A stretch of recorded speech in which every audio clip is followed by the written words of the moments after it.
സ്നേഹസാന്ത്വനത്തിന്റെ നിലാവെളിച്ചത്തിൽ പനമ്പാലത്ത് വിരിഞ്ഞ ഒരുമയുടെ വസന്തം.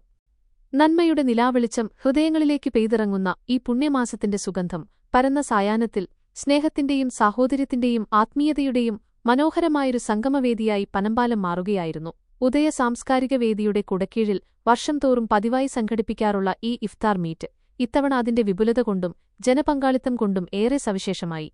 കേവലം ഭക്ഷണത്തിന്റെ പങ്കുവെക്കലായിരുന്നില്ല അത്, മറിച്ച് മനുഷ്യബന്ധങ്ങളുടെ ആഴവും ഒരുമയുടെ കരുതലും പുതുക്കിപ്പണിയുന്ന ഒരു ധന്യനിമിഷമായിരുന്നു. നാടിന്റെ നാനാതുറകളിലുള്ള പ്രമുഖ വ്യക്തിത്വങ്ങളുടെയും ആദരണീയരായ കാരണവന്മാരുടെയും സാന്നിധ്യം കൊണ്ട് അനുഗ്രഹീതമായ ആ വേദിയിൽ ഷംസു വാണിയന്നൂർ അടക്കമുള്ളവരുടെ സാന്നിധ്യം സംഗമത്തിന് കൂടുതൽ മാറ്റുകൂട്ടി. ഈ പരിപാടിയുടെ വിജയത്തിന് പിന്നിൽ പ്രവർത്തിച്ച പനമ്പാലത്തെ ഊർജ്ജസ്വലരായ യുവാക്കളുടെ പ്രവർത്തന മികവിനെ പ്രത്യേകം അഭിനന്ദിക്കുന്നു. അവരുടെ കാഴ്ചപ്പാടുകളും ആത്മാർത്ഥതയും അക്ഷീണ പരിശ്രമവുമാണ് ഈ സംഗമത്തെ ഇത്രത്തോളം മനോഹരമാക്കിയത്.